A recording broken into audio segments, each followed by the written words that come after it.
One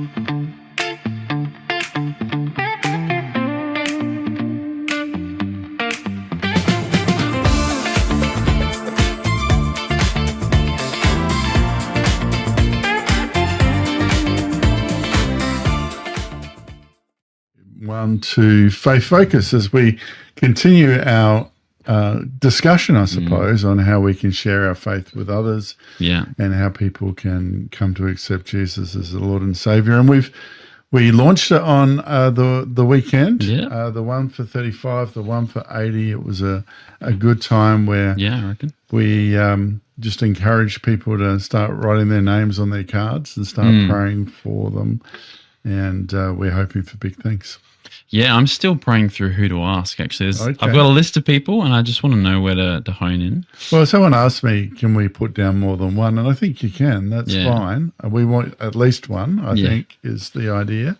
As long as you're, you don't have 100 and then don't action anything else with it and things like that. But I'm sure that... if you wanted 2 or 3 or 5 or your whole family or whatever, then that would be fine. Yeah. Hey, today, what are we going to be talking about? Well, we're talking about on the back of the card, there's obviously the different action points. And one of them is eating together, which sounds maybe too simplistic, but I think there's a lot of power in eating together. Like, I think there is. I think you see Jesus in the Bible eating with people all the time. He just eats all the time. Well, it's one of the accusations he got. That's cool, right. Wasn't it? That he eats with the sinners and the tax collectors, that he ate with the undesirable people. And to some degree, we have in our minds the equivalent of us doing that as homeless people or people right on the fringe. But I think God's just into relationships. Yeah. And I think God loves connection and loves us to be people that do the same. And so I think that as long as we are making connections with people outside of the church, then I think that we are on the right path to seeing them explore God. And there is something about having a meal and sitting down with people that is special, that enables a conversation to happen and enables you to get beyond the surface level. It's like going for a long walk along the beach. Like, you do the surface level for the stuff, but after a while you go a little bit deeper because you're just walking together. Yeah. And I think a meal is the same way. And I think that's why the enemy is trying to get families in front of screens instead of around a dinner table. I've got a friend who started a whole organisation called Table Talk, which is just encouraging families to eat together around a table and to ask questions about how their day's gone. Yeah. Yeah, it's good. And I personally think there's something supernatural. I think there's something that God has put within eating meals that like breaks the ice, because I don't know, I feel like for a while back in the day, young adults was really difficult and really hard, but we started having meals together before life group, and it just like... It changed things. Yeah, and there's something like, even when you look back at kind of how the Lord's Supper, the communion table,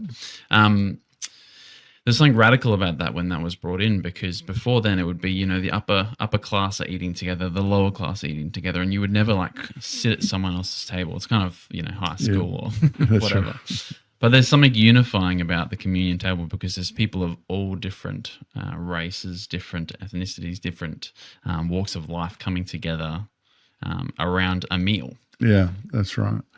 And, even in the hierarchy of politics and stuff, quite often if there's a dignitary that comes around, there's a meal that's shared. There's something about that opportunity to sit alongside of someone and have a conversation that is beautiful and enables it. And I think we've lost a little bit of that art in our society of inviting people around to our houses or inviting people out for a meal.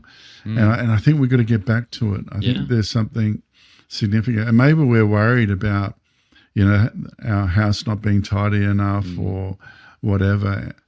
I think what we should be worried about is, are we genuinely being ourselves as we invite people into our space. Yeah, and I know for younger people, I think part of the issue is we don't have our own house. Like for many of us, we're staying with family, so it's really hard to have that space, because then you're also asking someone else who you're living with, like, are you okay with opening up our life to someone? And there are some houses that are very naturally like that. Like you, I don't know about when you were growing up, but when I was growing up, there would be one or two houses that were always open. Yeah, and it didn't matter if you called ahead or messaged ahead. If you just rocked up, you were welcomed into the house. And there are other houses that were a little bit more closed, a little bit more, you know, you had to make sure that you had permission before you went around. Yeah. Now, I think we want to create open houses where people feel like, you know, the place is warm and they're loved and they're open to coming around. Yeah. Yeah, there's a really good book on radical hospitality called The Gospel Comes with a House Key. Yep. Definitely worth a read. It kind of talks about the art of like having a neighborhood party or having people come over, and you know, I think we have really lost that in society. Like, I think the more we've been skeptical of strangers and people outside, you know, I don't know that crime's gotten any worse, but we're still afraid of it, and so we've kind of closed off that and made those walls. That's right. And so I think a part of us being radical in our faith is not necessarily being radical, that it's just about doing things that are countercultural. And at the moment, you know, inviting people into your homes is something that people struggle with. But I think that as Christians, we've got to open up ourselves to inviting people around and having great conversations with them in their life. So if you're going to invite me around for a meal, and I'm still waiting for the invitation, but that's okay. What kind of things would you do to sort of like prepare yourself, or what would be the outcome that you'd want to achieve? Yeah, wow. I don't even know if we actually talked about that beforehand. But Yeah, we did. I think part of it is being willing to open that space.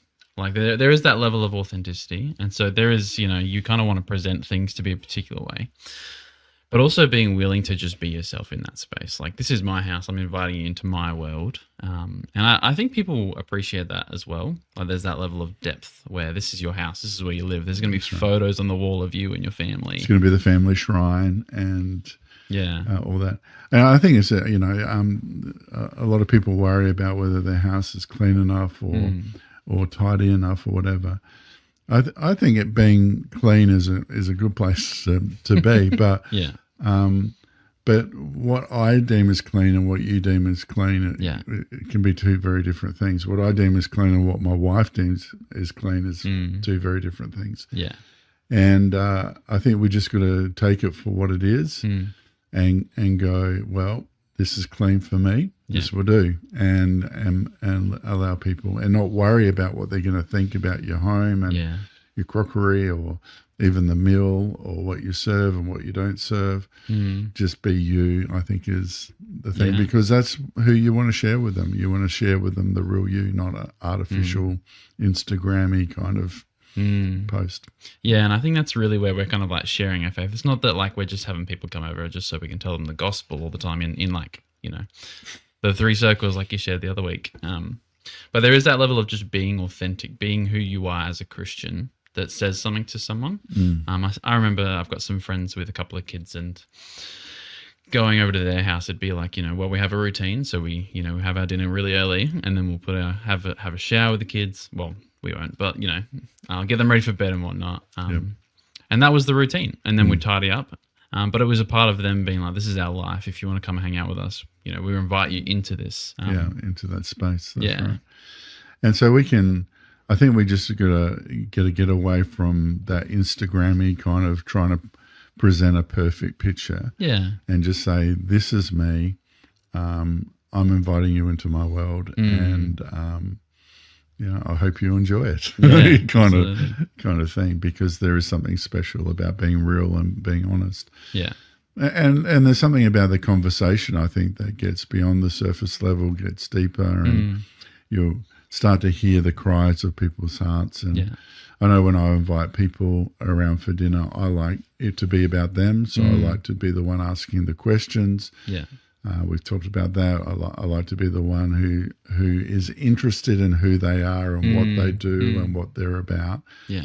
I don't care if they talk about me or not. That's not the reason why I've invited them around. Yeah. Now, if they invite me around to their place and they want to do the same, then I've got to be open to, to say, well, this is me, this is what. But if you come to my house, I want to be asking you what's going on in your world. And there might be some things that you can pray for, so you could offer that, or there might be just some, just get to know the person a lot deeper that you can pray for later. Yeah, so there's that level of being curious and really wanting to get to know them. So I think maybe practically one of the things to work on this is like get good at asking good questions. So practice with your friends, with your family, like trying to be actually invested in them and what's going on in their life. Yeah. So, there are some people who love talking about themselves and there are others that are a little bit more harder to draw out. And so, but I think genuinely, if you're interested in who the person is, you'll find out who the person is. Yeah, that's right. You just don't want to make it about you or about the mission that we're on or anything like that. The mission we're on is being genuine about who we are in faith and genuinely getting to know who they are. Yeah, and I think with that is genuinely wanting to have them for dinner because you care about them. That's right. You want to get to know them.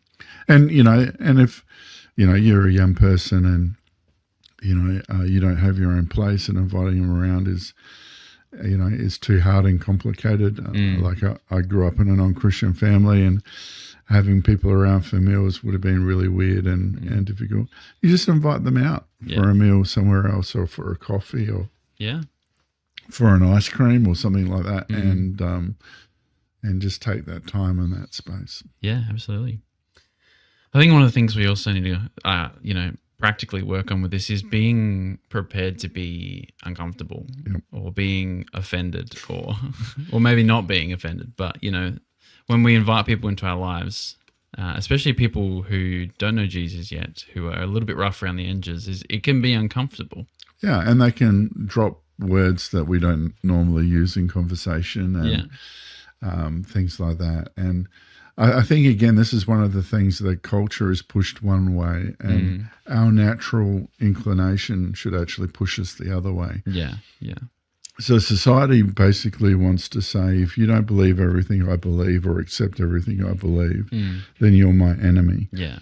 And Jesus sort of points us to more to say, no, actually go and hang out with people who believe different things to you and love them and embrace them for who they are. And in that, they might want to explore who God is. And so I think, we've got to be not fearful, but just open to the fact that we might hear some things that we don't agree with. And that, I'm not just talking about swear words. It can be talking about politics. It can be talking about education. It can be talking about the social issues of the day. Yeah. And you just got to be okay. Oh, well, that's what you believe. That's what you believe. That's fine. Yeah. And I think also not feeling like you have to try to correct them or change their thinking, because that can really hinder what you're trying to do. That's right. But if they ask you, you can say, well, I have a different point of view of that. Yeah. And if you're interested, I can share it to you. But if you're not, that's okay as well. And so I think there's a part that not only should we be open to them to being genuinely who they are, then we also have to be genuinely who we are. So we shouldn't put our faith on the back burner for them either. So if we want to say grace, let's say grace. Yeah. All you have to do is say, hey, we say grace for dinner. I hope you don't mind. Yeah. We're going to say grace. Or, if they ask you a question, you go, well, this might be different from what you believe, and that's okay, but this is, this is where I'm at. Yeah. We don't have to have hostility because of difference of belief, and that's what society tries to tell us we have to have. That's not the model that Jesus has, because Jesus ate with the tax collectors and sinners. He ate with people who had very different beliefs to him. Yeah. And he coped, and so should we. Yeah, and it also means we don't have to sugarcoat things, because I think at the end of the day, if we want to give people a compelling version of what a Christian can be and how beautiful that is, like, we don't want to sugarcoat that. Otherwise, it's not going to be compelling. That's right. And so, we just got to, that's why I think we've got to offer to pray for people when they show that something is going wrong in their life or whatever. but yeah, our job is not to correct them. Our job is not to somehow try and make them a moral person if that's not the morals they hold. Our job is to shine a different light. Yeah. And that is not by correcting, that's by living it out and being honest about who we are. Yeah, absolutely. So we've kind of talked about like the behind the scenes of this. We've talked a little bit about kind of what that can look like practically. What about a follow-up? Like, do we just leave it at the dinner and then, that's cool. We've done our job. Something that I've been playing with lately that I really enjoy. I think it's because someone did it to me and I thought, wow, I might start doing that to others. And that is a follow-up text after the meal. I do this a lot with my brother who's in Sydney. I'm going to go see him in a couple of days. And after he's dropped me off at the airport or whatever, I'll send him a text and I say, I just really want to thank you for your hospitality. It was great to catch up with you and the family. Yeah. I just felt welcome and warm. Thank you very much. And I think that just gives an extra level of appreciation. Yeah. Like you can say that in person and that's good, but to send a follow-up text. And maybe if you're doing it with a meal, you might want to say, hey, I really just enjoyed the time that we had together. Thanks so much for making space for me in your life. Yeah. I'd love to do it sometime again. Yeah. And that's just really communicating a genuine desire to want to keep connecting, but also an appreciation for the conversation. Yeah, I know for me that when I've caught up with someone and I've got a text or we've chatted a day or two later and it's like, oh, that was awesome. Like, when can we do it again? Like, there's something inside of me that just feels, oh, I feel valued. I feel loved. I would love to do that again. And you don't want it to be, you don't want it to have a saved note on your phone that you copy and paste in. You want it to be a genuine reflection of what you're going on. But it's another way of creating an ongoing thing, and particularly if these are the people that we're wanting to see come to Christ. Yeah. We don't want to just eat a meal with them once over this year and that be it. But we want to set up ways in which we can connect with them regularly. So, maybe you go, look, I'd love to do it again next month or, sometime soon and start to put it out on the table that you'd like to do this more than once. Yeah, because I guess the big thing is it can feel like doing different of these action points is a bit like a tick box. But actually what we're doing is we want to keep building those relationships because it's in the relationship that people are more open. They want to hear about it. They care about what's going on in your life, and there's that space for them to actually encounter Jesus. Yeah, so I don't think you should come to these meals going, God, I want you to convert this person in this meal. Although you can say, God, I'd love this person to be more open to what, conversation about you. That's fine. Yeah. I think it is more about God, help me to get to know this person on a more genuine and deep level. Yeah. And in that, I might be able to share my faith in some way or shape or form. Yeah. Yeah. I think when people know that you genuinely care about them, not because you want something from them, you have a much better impact. Yeah, I was listening to a story about from a guy who was a Muslim who became a Christian, and he became a Christian apologist against Islam. And so he would give a reason for the Christian faith and why it was true and why Islam wasn't. And coming from the Islam world, the Islamic world, he understood all the things. But he said the thing that converted him was he got a Christian roommate at college. Yeah.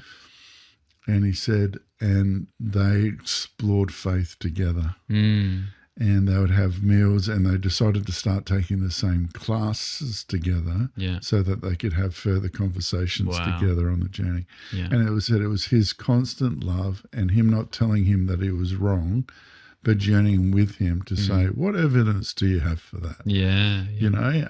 I don't think what you're saying is what you think it is saying. Let's go and explore it together. So there wasn't judgment. There wasn't, you're in the wrong faith or not. It says, let's explore truth together. Yeah.